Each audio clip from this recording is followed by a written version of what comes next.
Everyone, today I'm going to read about Dan Gutman. Mr. Granite is from another planet. So let's start. Chapter 1. The boringest store in the world. My name is AJ and I hate school. Do you know which month are the best month of the year? July and August, of course. Because there's no school over the summer. Yay! The only problem is that now it's September. Boo. Bummer after the summer. School starts tomorrow, so my mom said we have to go to the store called Staples to buy back to school supplies. Ugh, Staples is the boringest store in the history of the world. They don't sell video games or toys or any cool stuff. They just sell pens and pencils and all the boring junk like that. My mom had a list of things I had to get for third grade. After we found the boring book covers, boring binders, boring colored pencils, and boring glue sticks, I wanted to get a pen with a laser beam in it. Laser beams are cool. I saw this movie where they used a laser beam to kill aliens from outer space, but they don't sell pens like that at Staples. They do have one cool thing, a copy machine. Copy machines are cool because you can put your head on the glass and make a funny pictures of your face. It only costs 8 cents, but you have to be sure to close your eyes or you'll go blind. I struck my head in the copy machine and closed my eyes. I was reaching for the start button when I heard the most horrible sounds in the history of the world. Hi, Arlo. Ugh, it was Andrea Young, this annoying girl in my class with curly brown hair. I hate her. Andrea calls me by my real name because she knows I don't like it. I took my hat off the copy machine. Andrea was with her mom, who looks just like Andrea but with wrinkles. Are you buying back to school supplies too, Arlo? Andrea asked. No, I told her. I'm skydiving. When somebody asks you a dumb question, you should always give them a dumb answer. That's the first rule of being a kid. I will never put my face in a copy machine, said Andrea. Why not? Because I'm one of a kind, Andrea said. You should put your face in a paper shredder instead, I suggested. Andrea rolled her eyes. Why can't a copy machine fall on her head? My mom and Andrea's mom were talking about the weather. Grown-ups are really interested in weather. Nobody knows why. So I forced to talk to Andrea. Which do you like better, Arlo? Andrea asked. This notebook with a picture of a kittens on it, or this one with an elephant on it? Do they have a notebook with a picture of elephants stomping on kittens? I asked. Andrea rolled her eyes again. Our mom said we could play around on the office chairs for a few minutes while they talk about the weather. Let's pretend we're grown-ups working in a real office, Andrea said. I sat at one of the desks and picked up a fake telephone. Sent over $1 million, I barked into the phone. Now. Where's my coffee? Andrea shouted. I'll die if I don't have coffee. You're fired, I barked again. Get out. Pretending to be a grown-up is fun. I need to file some report, Andrea said, and she rolled her chair over to a big filing cabinet. When she pulled it open, the most amazing thing in the history of the world happened. A hat popped out. Good days, mate, the hat said. Aha! We screamed. It was Mr. Granite, our new third grade teacher. Chapter 2. We won chocolate cake. The first day of school is the worst day of the year, but the nice thing in that is that third graders are allowed to ride their bikes to school. I rode with my friends Ryan and Michael. After we locked our bikes to the bike rack, we were told to go to the all-purpose room for an assembly. The teachers were sitting on the stage, and they were all wearing green t-shirts that said P-A-L, Paul, on them. Mr. Clutch, our principal, was up there too. He was no hair at all. I mean none. Mr. Clutch was wearing a green shirt too, and his hat was even painted green. Mr. Clutch is not. Is it St. Patrick's Day? I asked. Neil Crouch, who we called the nude kid, even thought he wears clothes. Patrick's Day is in March, dumbhead, said Neil. So is your face, I replied. After we finished, Pledging the allegiance, Mr. Clutch went to the microphone. Welcome back to elementary school, he announced. I want to introduce the new members of our staff. This is Mr. Jeffy, our vice principal, and this is Mr. Brad, our school counselor, and over here is our new third grade teacher, Mr. Granite. A third of them stood up. Everybody clapped. I waved to Mr. Granite. I knew he was going to be my third grade teacher because I met him on the beach over the summer. I even saw him yesterday at Staples. We're wearing green today to show that elementary school cares about the environment, said Mr. Clutch. This year, we're going to use less energy, create less waste, and help the planet. The program will be under Mr. Granite's supervision. Wow, I whispered to Ryan. Mr. Granite has supervision. That means he can see through walls. You returning student know I like to challenge you, Mr. Clutch continued. So here's a new challenge. If elementary school is named the greenest school in the country of the month of September, we'll have an all-you-can-eat chocolate cake party. Yay! Everybody went crazy because we all love chocolate cake. That's the first rule of being a kid. Chapter 3. Pedal Power. After the assembly, Mr. Granite led us to our new classroom. There were posters all over the walls with pictures of rockets, ships and stars and planets. It was cool, but the weird thing was, instead of desks, the room was filled with exercise bicycles. Why are there bikes in here? Asked this annoying girl named Emily, with Andrea's crybaby friend. It's part of my new PAL program, said Mr. Granite. Pedal and learn. Instead of burning coal or oil to get electricity to run our school, we're going to pedal these exercise bikes so we'll learn new things, save energy, and get exercise all at the same time. It's a win-win. We get to ride bikes in school. Cool, bikes are fun. I have a trick bike at home. I hop on the bike between Michael and Ryan. In third grade, we're going to learn a lot about space, Mr. Granite told us. So start pedaling, Pauls. I know a poem about space, I said as I started to pedal my bike. Mr. Granite said I could recite it. It goes like this. Boys go to Mars to get candy bar. Girls go to Jupiter to get more stupider. That's not nice, Arlo, said Andrea. Neither is your face. As we pedaled our bikes, Mr. Granite told us a lot of stuff about the planet and stars. Did you know that Venus is the hottest planet? It can get up to 900 degrees free. There, I hope they have a lot of swimming pools on Venus because when I got really hot, I want to jump in the pool. Did you know what? That a day on Jupiter is less than 10 hours long? Did you know that astronauts are a little taller in space because there's no gravity to push their bones together? Did you know that the ancient Greeks called our galaxy the Milky Way because they thought it was made of drops and milk? Those Greeks were weird. It takes 8 minutes for the sun's light to reach Earth, Mr. Granite told us. So, if the sun exploded right now, we would still have 8 minutes to live. Emily jumped off her bike and started freaking out. 8 minutes to live? She yelled. We've got to do something. Then she went running out of the room. Emily's weird. At night, Mr. Granite told us, you can see over 1,000 stars with your naked eye. Everybody started giggling because Mr. Granite said the word naked. Anytime anybody says naked, you have to giggle. That's the first rule of being a kid. Now, Mr. Granite said, let's learn about earnestness. Everybody giggled again. It's hard to learn stuff new when your teacher keeps saying a word like naked and earnest. After a while, my legs started to feel tired. Riding a bike isn't nearly as much fun. When you're just staying in one place and learning stuff, I started to pedal slower. That's when something weird happened. The light went out. Suddenly, the class was dark. Eek! Screamed all the girls as if they'd never been in the dark before. Who turned out the light? Michael asked. You did, said Mr. Granite. You need to pedal faster. We all started pedaling faster, and the light went back on. Keep pedaling, shouted Mr. Granite. I thought I was going to die.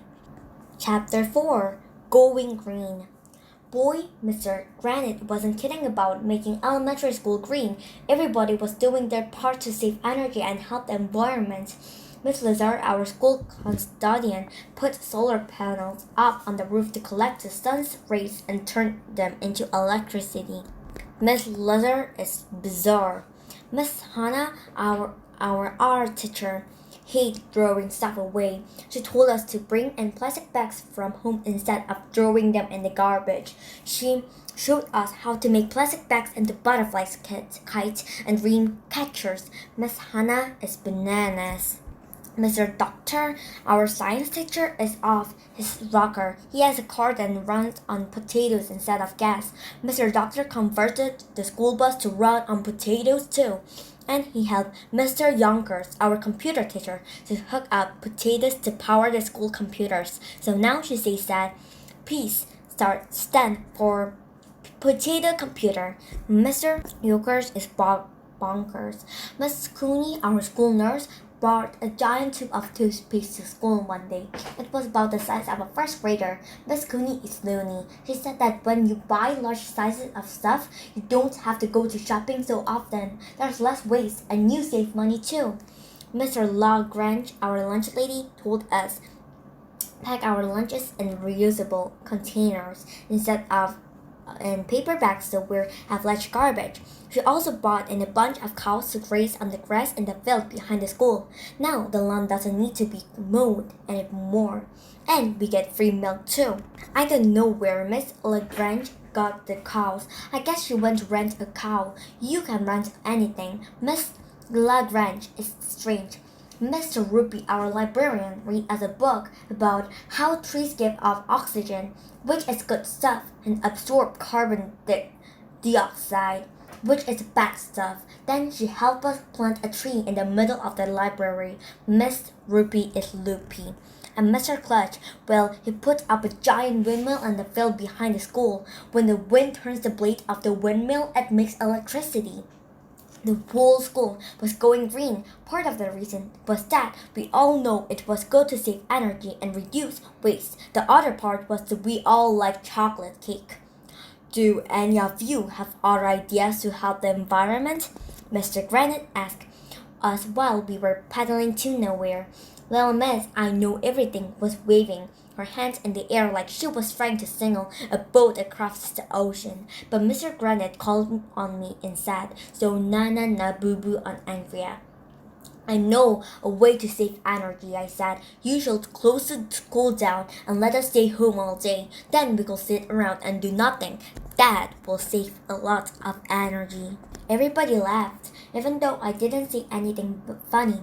How about you, Andrea? Asked Mr. Granite. Can you think of another way we can help the environment?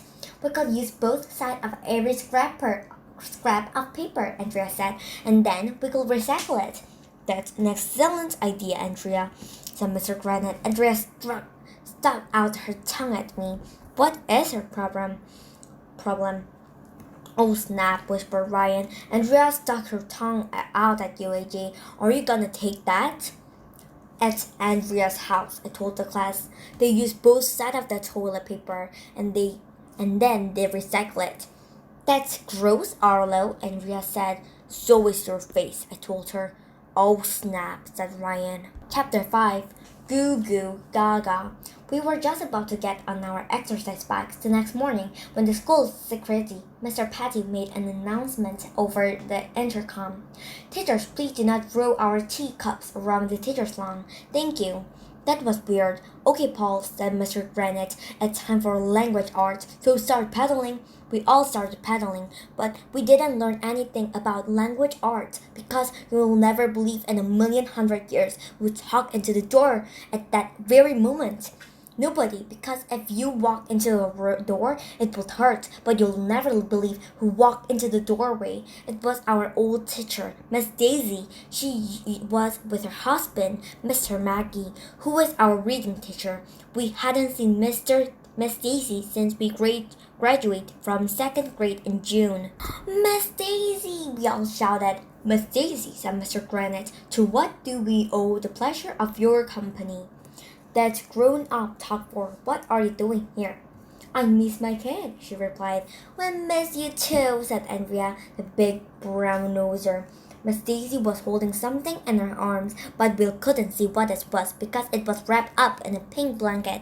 Did you bring us a present? I asked. Not exactly, said Mr. Mackey. It's a baby. It's a baby, dumbhead, shouted Andrea. Miss Daisy had her baby. All the girls rushed over to look, as if having a baby is a big deal. What's her name? Andrea asked. Jackie, said Miss Daisy. Jackie Mackey. What a lovely name, Emily said. She's beautiful. She's adorable, Andrea said. She stinks, I said, holding my nose. I think Jackie just pooped, said Mr. Mackey. We'll change her diaper in a minute.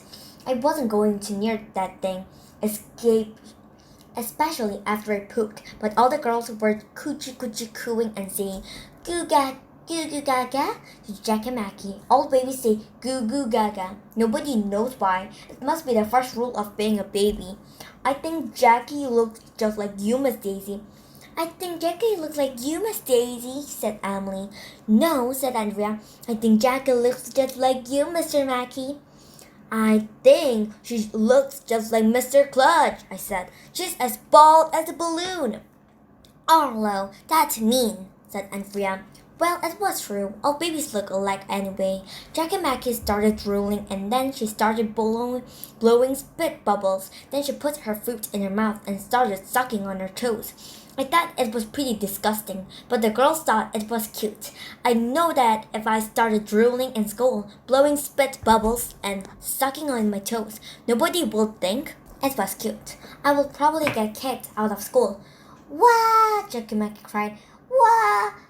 I think she bit her own foot, I said. Jackie may be pooping some more, said Miss Daisy. We'll better get go now. Babies are weird. Chapter 6. English is weird. Okay, everyone, back on your box, Mr. Granite said. It's time for language art. Ugh, I hate language art. Language is boring. Art is boring, so there's nothing more boring than language art, except maybe math. Math is really boring. There are some things I don't understand about the English language, Mr. Granite told us. Like what? Asked Andrea. Little Miss No, it all keeps a dictionary on her desk so she can show everybody how smart she is. Why is it that noses run and feet smell? Mr. Granite replied. Shouldn't it be the other way around? What do you mean? Asked Emily. Well, it seems to be that feet should run and noses should smell, Mr. Granite said. So why do people say nose run and feet smells? It's just an expression, said Michael. It makes no sense, said Ryan. My feet don't smell, I said. They do too, AJ, said Neil, the new kid. When you had that sleepover at your house, I had to sleep with your feet in my face. A nose would run if it had legs, Michael said. Feet could smell if they had a nose, said Ryan. Yeah, if you had a nose attached to your foot could smell, I pointed out. Arlo, you're just trying to get out of doing math next period, said Andrea. I am not. R2. We went back and forth like that for a while until Mr. Granite told us to knock it off. Why are there no eggs in an eggplant? He asked the class.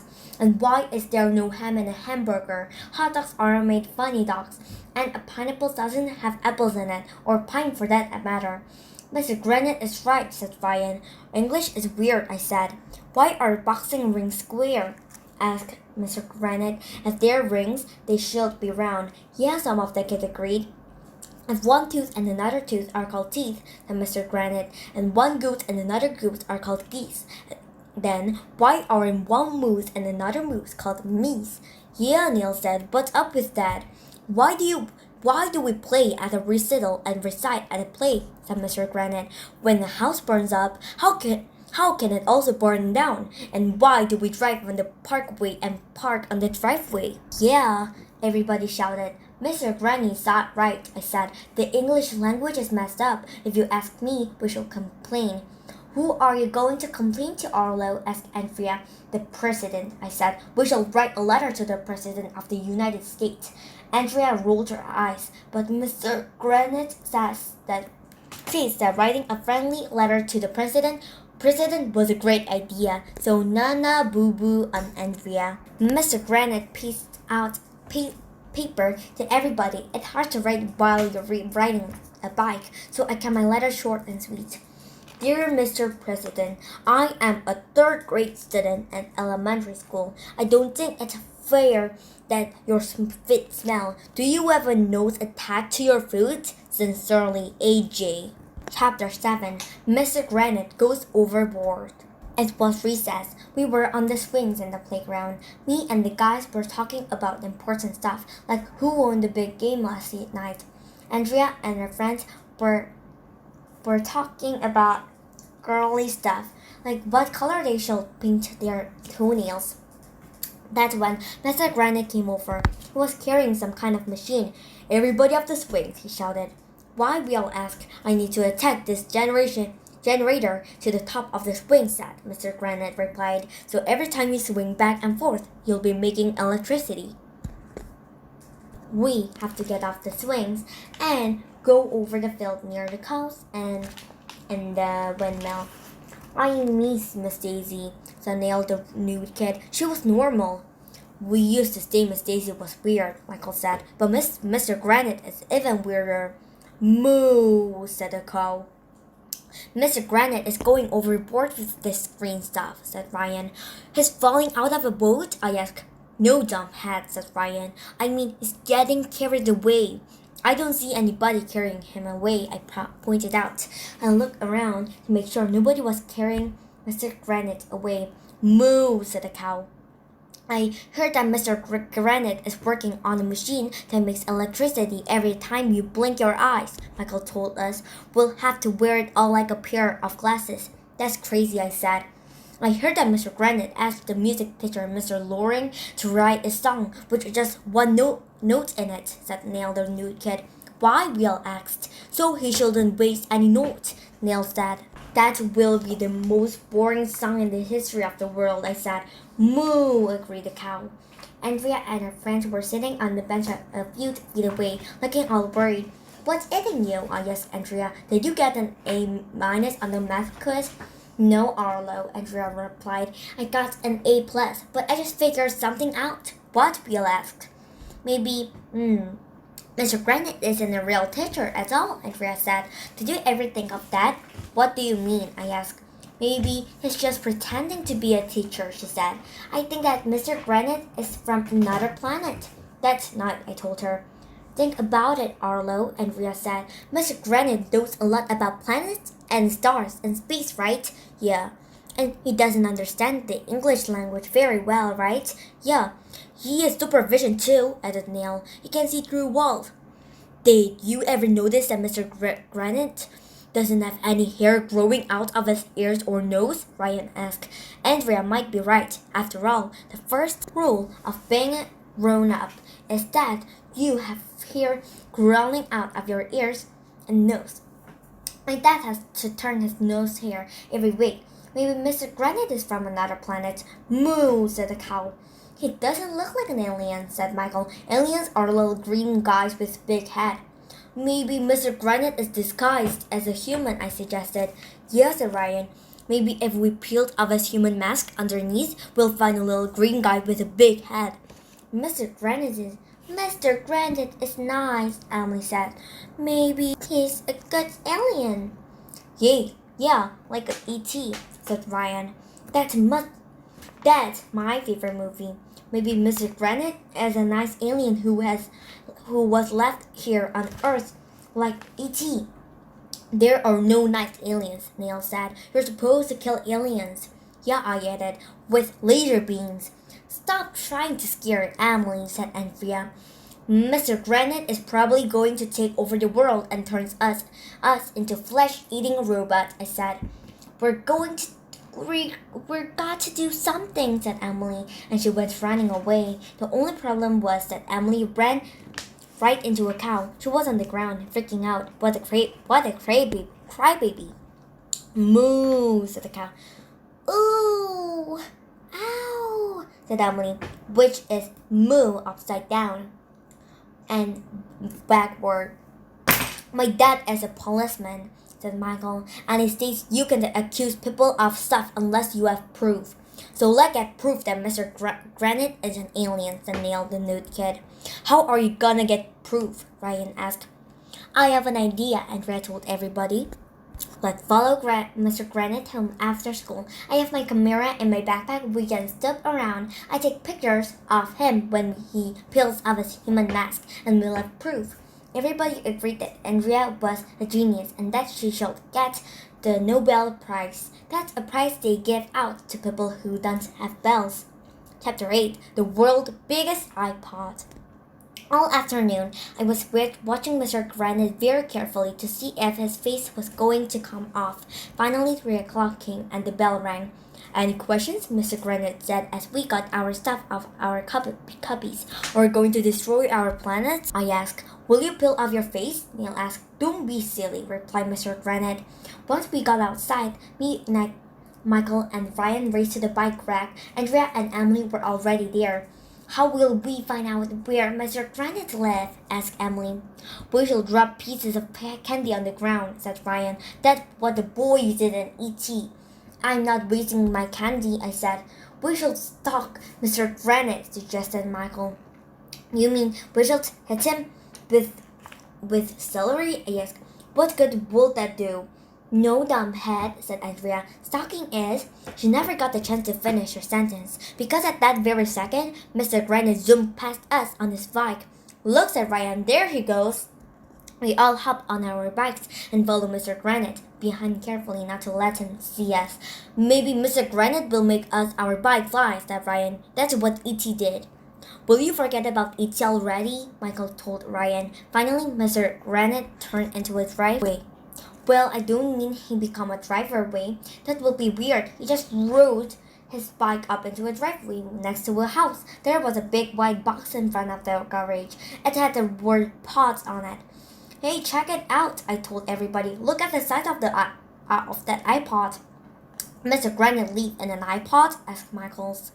Man, I asked, how many songs do you think will fit on that iPod? It's not an iPod, dumbhead, said Andrea. It's one of those big storage boxes. It says pod.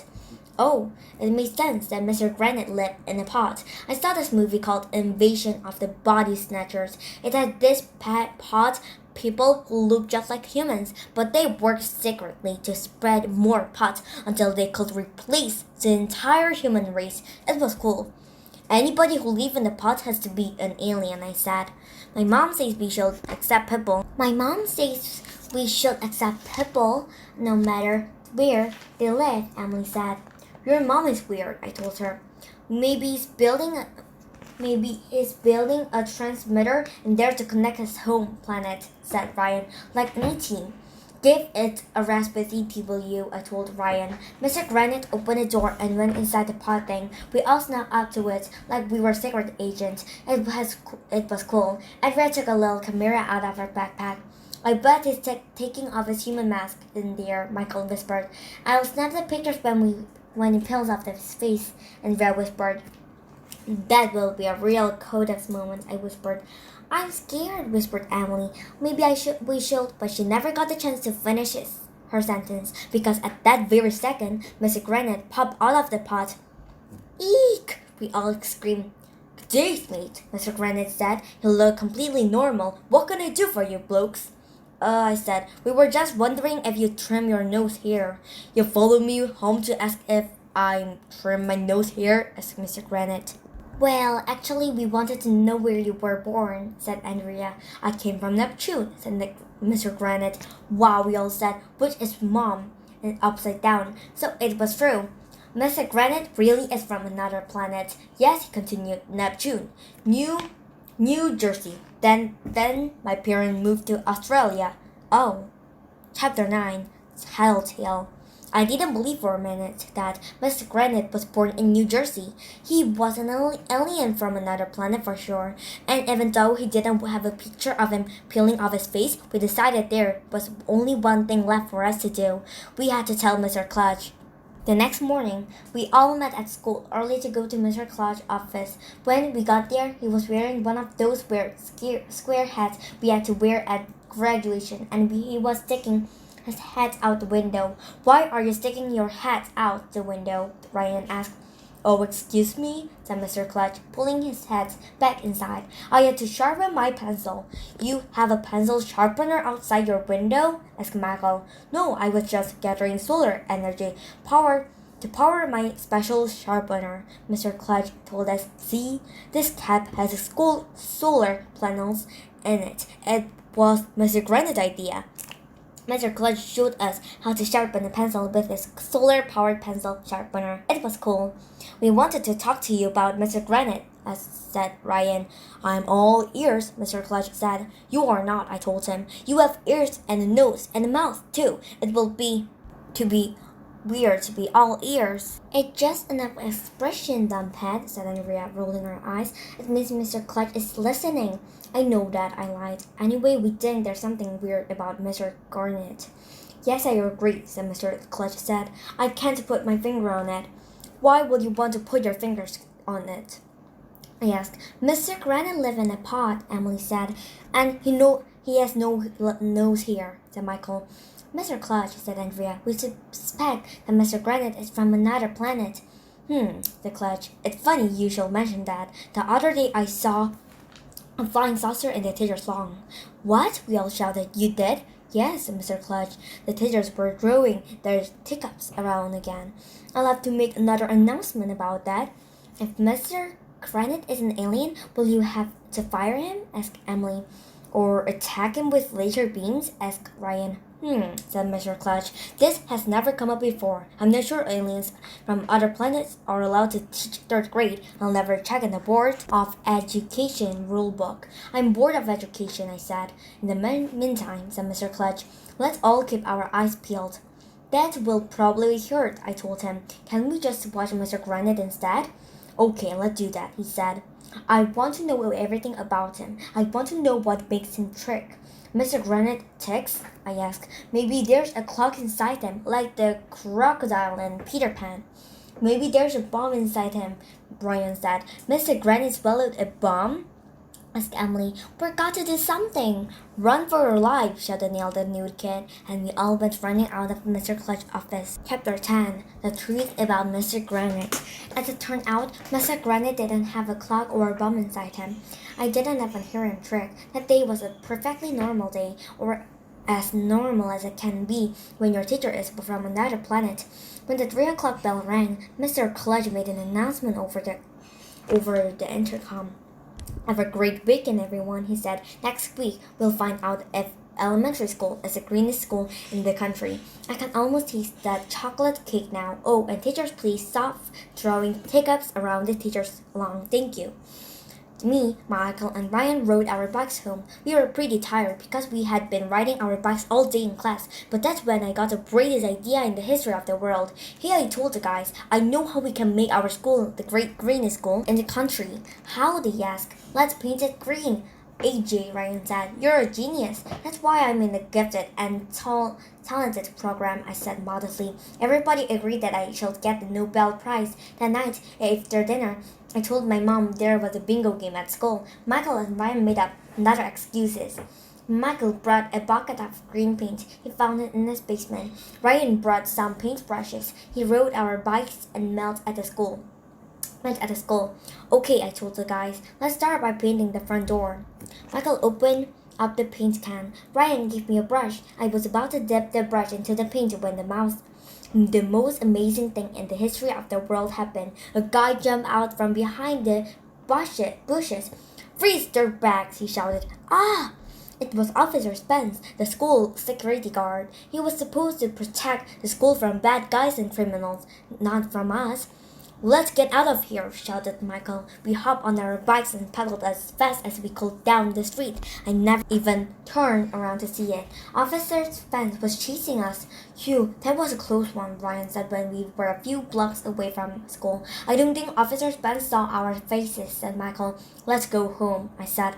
Just as we were about to turn the corner, I realized something. This was Mr. Granite's street. Let's go over to Mr. Granite's house, I suggested. Maybe we can catch him taking his face off.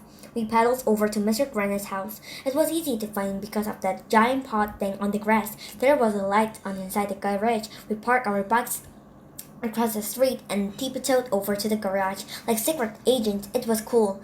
Shh, Ryan whispered. Nobody could scream if he peels off his face. We peeked between the cracks in the garage door. Do you see anything? Michael whispered. Look, Ryan whispered back. Mr. Granite is in there. Yeah, over on the left, I whispered. What's he doing? Ryan whispered. He's building something, Michael whispered. And you'll never believe in a million hundred years when we saw Mr. Granite building in them.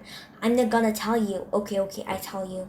But you have to read the next chapter to find out. So na boo boo on you. Chapter 11. My teacher is an alien. Mr. Granite was building a spaceship. It was red and black and silver, and it looked just like the spaceship you see in movies. It was cool. Andrea was right, I whispered. Mr. Granite is from another, but I never got the chance to finish my work because at that moment the garage door started going up. Mr. Granite, the alien, was standing there looking right at us. I didn't know what to say. I didn't know what to do. I had to think fast.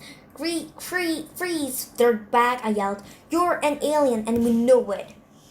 Mr. Granite put his hand in the air. Then he realized we didn't have a gun or anything, so he put them down. Yes, I admit it, he said sadly. I'm not from New Journey. I'm from the planet Granite in a galaxy far, far away. Wow, we all said, which is bomb inside down. Granite, I said. Isn't that granite spelled backward? Yes, Mr. Granite said. Everyone on Granite is named Granite. Doesn't it make things confusing when everybody has the same name? Asked Ryan. It does, Mr. Granite replied. It was sent to Earth to help you stop global warming and to come back with some new names for our people. Now my work here is done. I must return to Granite. My spaceship is finished. I just need some rocket fuel so I can blast off. Wait a minute, Ryan said. How do we know you're not yanking out chain? Prove you're an alien. Yeah, I said. Let's see you peel off your face. Well, okay, Mr. Granite said as he put his hands over his chin. I covered my eyes with my hands. I wanted to see Mr. Granite peel off his face, but at the same time, I didn't want to see what was still underneath. What if it was scary? So I covered my eyes, but I opened my fingers so I could look between them. Mr. Granite pulled up at his neck, and the skin started to come loose. Then he peeled off his entire face. You'll never believe in a million hundred years what he looked like underneath. He looked exactly the same. Hey, Ryan said, that face looked just like the one you peeled off.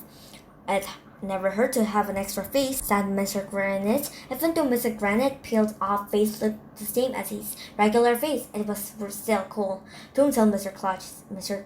Granite said. Our lips are sealed, I told him, but not with glue. That will be weird. Chapter 12. Sad news.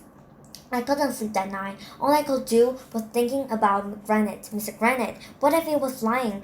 What if he really came here to take over our planet and turn us into killer zombie robot slave?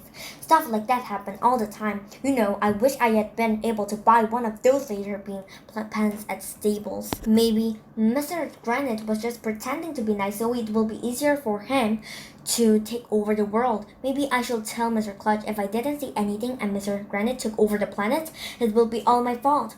This was the hardest decision I ever had to make. My brain hurt from thinking so much. I was afraid my head was going to explode. Did you finish your homework? My mom asked me on Monday morning. Homework, I said. Aliens from another planet could be attacking at this very second, and they're worried about homework? Finally, I decided to tell Mr. Clutch what I knew. As soon as I got to school, I marched into his office. He had a machine on his desk. It looked like a little microwave oven. Hey, check this out, AJ, said Mr. Clutch. It's called the Ultimate Rice Recycler. This gizmo can turn a can into a bottle, or a bottle into a can. So instead of throwing away a bottle, you just turn it into a can. And instead of throwing away a can, you just turn it into a bottle. This will be great for the environment. Why not just take the can or bottle and rinse it out? I asked. Then you can use it again. Said Mr. Clutch. That's a good idea, AJ. No wonder you're in the gifted and talented program. And pick up the Ultimate Recycler and threw it into the recycling bin. Mr. Clutch, I said, I have proof that Mr. Granite is from another planet. I saw him building a spaceship in his garage. Mr. Clutch said. Well, I have some news for you, AJ. I looked through the board of the education rule book very carefully, and there is nothing in there that says alien from another planet can teach third grade.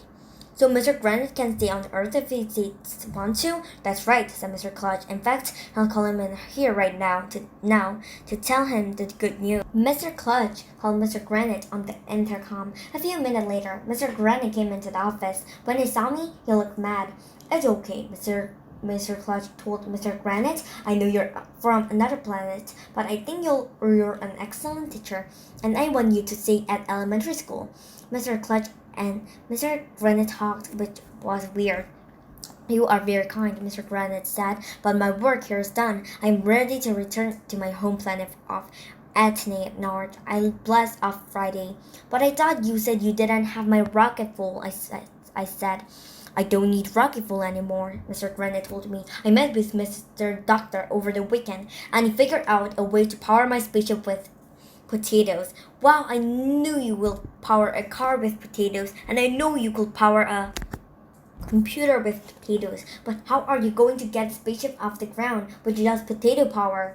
Is that impossible? I guess it is, Mr. Granite said. We're going to microwave the potatoes. Chapter 13. Saying goodbye to Mr. Granite.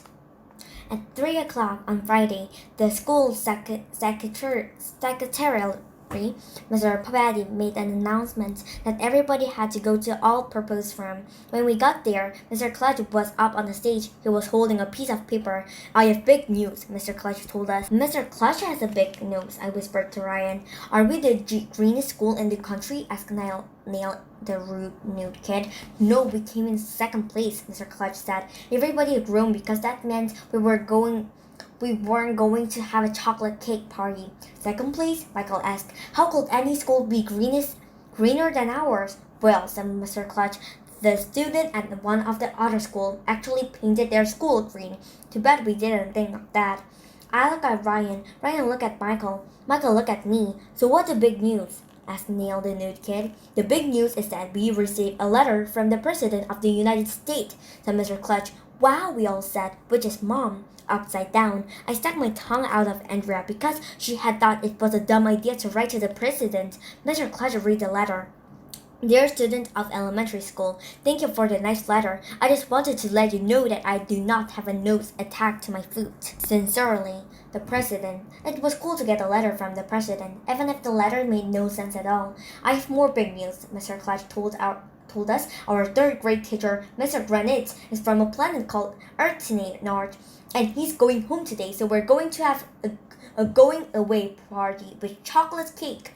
Yay! Everybody yelled. We went out of the playground where there was the biggest chocolate cake in the history of the world. Everybody was out there, even Jackie, Mackie, Mr. Brad cut the cake, and Mr. Jeffy passed out piece to everybody. Mr. Granite spaceship was out in the field. Near the cows, it was covered with potatoes. Moo, said the cow. We stuffed our faces with so much cake. I thought I was gonna throw up. It was the greatest day of my life. After we finished, Mr. Granite put on a spacesuit, and he went over to say goodbye to him. It was really sad. I'm going to miss you, kid, said Mr. Granite. When I get home, I'm going to name my Athene North friends AJ, Andrea, Ryan, Emily, Michael, and Neil. We'll miss you too, said Andrea. I hope that after I am gone, Mr. Granite told us, you will keep saving energy and living green. We will, we all shouted. Everybody was sad to see Mr. Granite go. Emily cried, of course, so did some of the teachers. Mr. Granite waved to us as he climbed into his spaceship. Everybody gathered around. Mrs. Yonkers went over to her computer and announced the countdown. 10, 9, 8, 7, 6, 5, 4, 3, 2, 1, said Miss Yonkers. Begin microwaving the potatoes. Our science teacher, Mr. Doctor, flipped a switch. Nothing happened for like a million hundred seconds. Then there was a little ding sound. Steam started pouring out of the potatoes. The whole field smelled like baked potatoes. Slowly, the spaceship began rising off the ground. Lift off, yelled Mr. Yonker. We have lift off. That's when the most amazing thing in the history of the world happened. One of the cows must have liked the smell of baked potatoes because it came running over the spaceship. The cow bumped right into it. The spaceship was going up crook. How soon we have a problem, shouted Mr. Doctor. The spaceship zoomed to the left, then it zoomed to the right. It was zigzagging back and forth in the sky over the school. Abandon ship, shouted Miss Yonkers. Abandon ship. The door to the spaceship opened, and Mr. Granite jumped out. A parachute opened, and he floated back down to Earth. Well, he almost floated back down to Earth. On the way down, his parachute landed on the windmill. The ropes got all tangled up. Mr. Granite was caught on the windmill.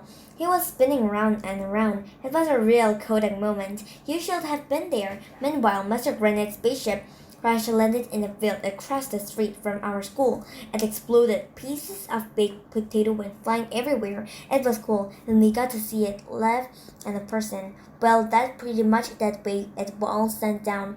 The windmill finally stopped turning, and the teachers were able to get Mr. Granite back onto the ground again. Maybe Mr. Granite will build another spaceship, or maybe he'll just stay on Earth and be our teacher. Maybe Andrea will stop recycling her toilet paper and pull out her hat in the paper shreddedly. Maybe there won't be any more flying saucers in the teacher's lawn. Maybe Jackie Mackie will stop sucking her own toe. Maybe the president will trim the hair on its nose attached to his foot. Maybe Brian will stop talking about E.T. Maybe they'll start selling laser beam pens at Staples. Maybe the sun will explode. Maybe Emily will stop running into cows. Maybe we'll find out what makes Mr. Granite sick. Maybe we'll be able to hear a word like Nate and Uranus without giggling. But it won't be easy. So I already read this book. If you like it, please subscribe and like. And I think the story is a little longer. But I think the story is very funny and good. So bye everyone. So let's see you tomorrow. Bye.